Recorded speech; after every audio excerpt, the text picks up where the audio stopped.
What was it? It goes down the DMs.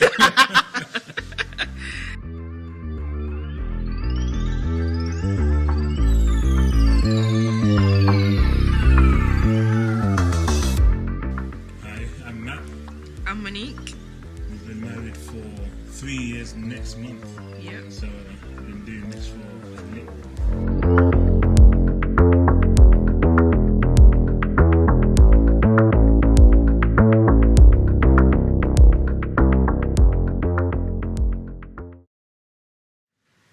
For me, it was Monique's character. She's so loving. She's so funny, even though I don't like to tell her that.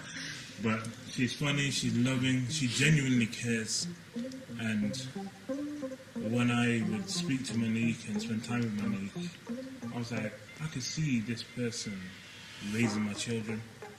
So past the romance and past the lovey-dovey stuff, I saw that this was someone who I could trust with my legacy.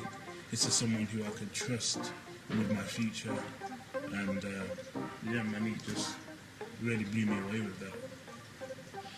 I think for me, it was the fact that me and Matthew, like, he was my best friend. He was funny. He was very loving and caring.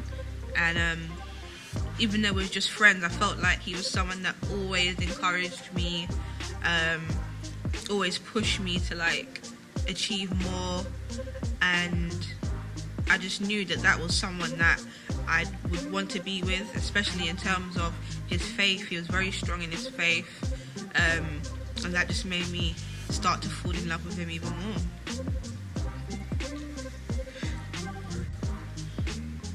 Courtship, as it's called, was interesting for us because Monique is from Croydon, so we had a very long distance. I mean, I had to get my passport renewed every time I wanted to go to see. Really? But that made it interesting because I mean, the time we had together, we had to make the most of. But of course, you know, being Bishop Brooks' son, being taught how to do things the right way, I spoke to Monique's mom, and later on I spoke to her father as well, and just told them my plans, my intentions, and got the covering of them, and also of course my mum and dad. And that was a way to protect myself, to protect Monique, but also her family didn't know who I was, and it was important for them to know that I'm not playing no games, and I'm taking it serious. My parents know, and I'm informing them officially, so I'm accountable as well. And just going through the courting process was a lot of back and forth. I mean, at the time it was Skype, wasn't it? Yeah, wow. FaceTime was a thing. We all used Skype initially. And then, of course, we would meet up and we'd go to museums and stuff. We even went to like a few church events together. Yeah. And we just had a lot of fun and really got to know each other, got to know each other's families and friendship circles and stuff. And you know, I work a lot in London as well, so Monique would always come.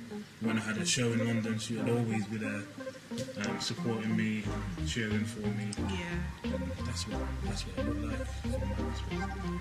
I think one of the benefits, which it didn't seem like it at the time, because we lived so far away from each other, we had to make sure that we had good communication. So talk to each other and just be able to find out a lot about each other rather than just the surface level where you meet up and just, you know, chill or do nonsense. So I feel like that really, we had to be intentional.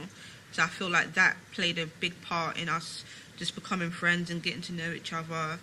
And just general, like, just, you know, going cinema, just doing things that are fun. You know, different activities, drawing Matthew out his comfort zone. So I think just different experiences help to build your relationship, and I think you should make courtship fun as well. Yeah. I knew I was ready for marriage. Actually, let me rephrase that. I wasn't looking for like a relationship. I feel like everything was coming together in my life in terms of like just just career and family life, and I felt like I was in a really good space and really focused in terms of my relationship with God. And I feel like at that point, that's when Matt came in my life, and we formed like a really good friendship.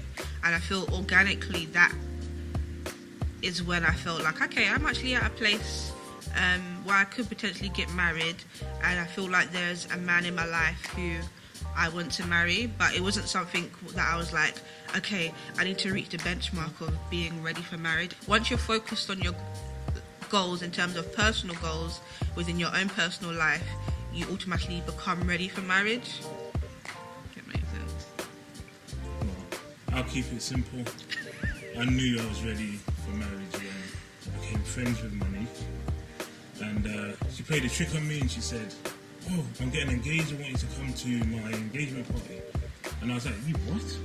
I said I was kicking off, and then she let me know she was joking. And at that point, I realised that I had to step up and make the decision, because I didn't want anyone else to marry her, and I decided that I wasn't going to be in a relationship with anyone else, at least until the point where she was married and off the cards. So that's how I knew. For us, building intimacy without being intimate, I think we had no choice, because we lived further away. We had to find ways to, as my dad would say, intimacy. So it really meant getting to know Monique, actually really getting to know her, sitting down with her family and saying, what is she like? What does she do? And then also observing that myself. We would go out, hold hands, she'd link my arm and stuff. Of course, we'd give each other a hug.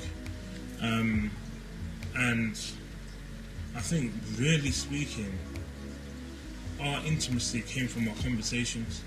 Our intimacy came from being vulnerable at times when I was doing my music thing and gigs were few and far between, being open and honest enough to say, you know what, funds are low this month, I can't come and see you, I'll have to wait till next month, and just keeping it real the whole way through.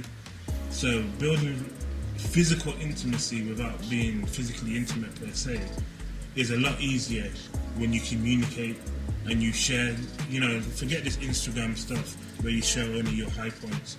Show your highs but also your lows, and allow someone to really see you for who you are and what you are, rather than trying to show them the edited version. Because when you really know someone, it's easy to build up intimacy, which is, physically is important, but I would say more importantly, emotionally, mentally and spiritually.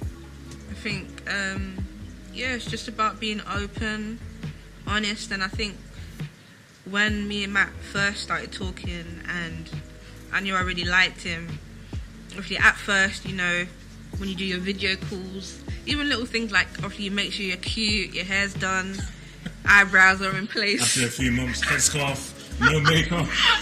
But then, but then obviously you're like, you know what, there wasn't FaceTime, but let me just Skype him with my headscarf on, you know what I mean? Let me just keep it real, because that's something that he would see every day. I see it every day now, the bonnet. Can you let me finish my... That's something that he would see every day if, if it continues down this road. So I want to make sure that, you know what, this is who I am. You're not going to see this Monique in terms of dressed up and everything every single day. So I think I love that he was just so natural, so cool, being honest. Even like during our courtship, there were some really low points for me personally, stuff that happened in my family, and I was really open with Matthew. Do you know what, I feel really down, or I feel like I can't see the end of this particular situation. And he was just there, like holding my hand, encouraging me, coaching me through it. And even sometimes we'd just be on the phone and I would just be crying, and he would just be on the phone, just there, just to hear me. And I felt like being, as they say, naked and unashamed in those moments and not trying to front, and just how he supported me really meant a lot. And I feel that was one key thing also that helped build our intimacy in our relationship. when it came to preparing for our wedding night and, of course, the rest of our lives, we had open and honest conversations about sex, what it meant to us, and, you know, on the wedding night, I think actually our main plan was to just have a good wedding, and if anything happens, then it happens, but we were both like, we've got the rest of our lives, not going to put any pressure on the wedding night, because, you know, we've got so much time. Plus, everyone always says on your wedding day you're so tired and whatever, which is true. So we was like, if it happens, it happens. If it doesn't, it doesn't. We've got the rest of our lives to have a great time. And, you know, we've got Zion, so I'm sure you can see we're having a great time. Yeah, I think it's good to have that conversation because you don't want to go in blindly. I think, especially for me and Matt, like, we made sure that we put things in place and we set boundaries so then that we didn't have sex before we got married. So I think the wedding night was, I think, even more like... Made it more special. Yeah, made it more special. And like Matt said, like I try not to put pressure on that one moment. Even though everyone is in your ear, like, oh my gosh, girl, you better back it up, you better work it.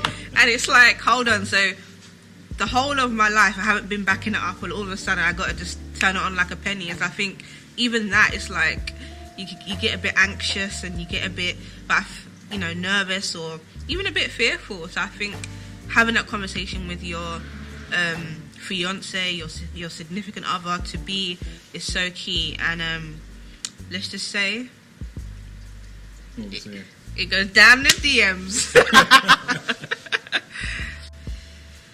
One of the best things for me about marriage is that I've got a greater understanding of God.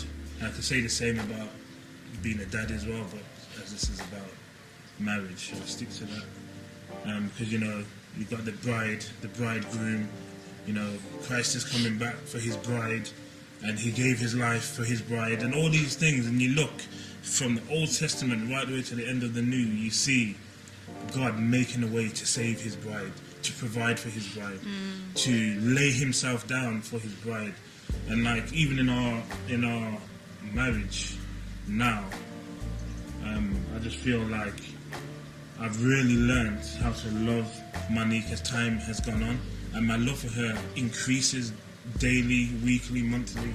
So I loved her so much enough to want to put a ring on her finger, but now I love her even more.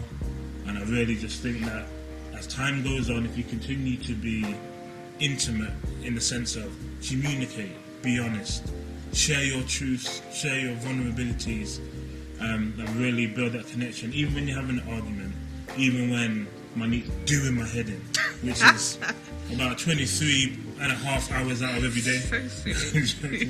It allows me to see how much I love her, how much I appreciate her. And I think that's the greatest thing, has just been growing in love and knowing that I have someone who loves me for who I am, who I can trust and who trusts me. I think for me, the greatest thing about being married is that I get to be with like my best friend. We get to you know what? Let's have a movie marathon if Zion decides to stay asleep. Watch our favorite program and just chill. And I love that. I feel protected by Matt. I know that he's got my back. I know that if anyone or anything tried it, Matt would just be there in a heartbeat. You already know this. I love that he makes sure that he provides for us, and that's not just financially, that he makes sure that he's there emotionally. I'm into my fitness, he's encouraging me with that. I love that I've just got someone that is just ride or die, and it's beautiful. And I feel like when you're married to the right person, marriage is just so beautiful. I know that we're, do you know what I mean, only 3 years just getting started, 3 years in, but it's beautiful and I love it. And I just feel so blessed. I truly do. I think myself and Monique, we've got an interesting dynamic when it comes to navigating roles in our relationship. For example, I love to cook, so I take the lead on the cooking. Monique does cook and she's a great cook, but I would do the lion's share of it just because I love it. I find it therapeutic. I'm a meat lover, sorry vegans. I'm a meat lover, so I take great pleasure in marinating my chicken or my whatever meat it is and making it taste nice. So like I'll do a lot of the cooking. I'll also do a lot of cleaning. I don't see there being anything that is just for Monique to do because she's my wife, or just for me to do because I'm the husband. We're a team, and so, you know, wherever one of us falls short, the other one picks up the baton. So I don't expect Monique to do all the washing, although she does probably 90% of the washing. Do you know what I mean? But I also don't have an issue going and doing the washing either. It just depends on who's got the time to do what. Especially now we have Zion. It's a matter of whatever makes our team win. Yeah. I feel like having a child definitely made it more challenging. And just having those set, like, I wouldn't say rules, but just putting things in place, being intentional about who's going to do what. But I feel like Matt said it already, just making life easier for both of each other, and just knowing that we're on the same team. Like we always say, we're on the same team, so let's just let our team win. Let's just keep it rolling. Yeah. I think what I've learned is that old thing about people always say when you're getting married, it's one thing when you're dating and courting, but when you're living with them, it's a totally different ball game. And I find that I've learned a lot about Monique, which has made me learn a lot about myself. For example, like I like the toilet roll to face a certain way, and Monique does it the opposite way, and it doesn't make sense. But I'm like, that's something I wouldn't have thought about before. But I've learned that she's adamant of having it her way, but I'm adamant of having it my way. And little things like that, I've got a deeper insight to, you know, as I talk to her being funny, caring, loving, supportive and stuff. But I've really seen that, like, you know, even throughout this lockdown, it's been very hard for me as a man, the provider, all of that kind of stuff. And like, my whole industry has been pretty much shut down. I built up a business in that sector over the last few years, and I was starting to really do well. I was really starting to make some great progress, and then just like that, it stopped.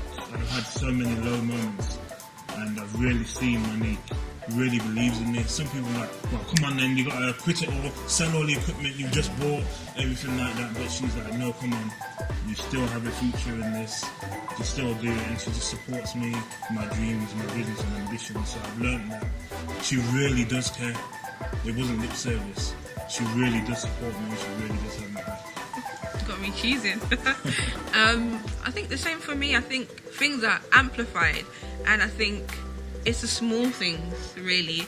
Even just being married and just having to share a bed with somebody. Like, I think for me, that was just living with my mom, having my own bed, and then all of a sudden I've got to sleep with someone who snores quite loud.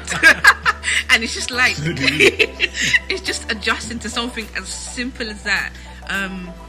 You know, like, when, like, even like you got your siblings, when you live at home, but with Matt, I live with him, so it's like, do you know what, if he gets on my nerves or something happens, we've got to deal with that thereon, because we're actually in the same room. So I don't think I haven't learned anything new per se, maybe a bit more about his character, and he's so caring and loving. He's very patient, because I know that, do you know what I mean, I might have my moments. But I just feel like even more than ever, being married, I just know he's got my back, and it's just beautiful to be with him, spend more time with him, and not have that distance to when we were courting.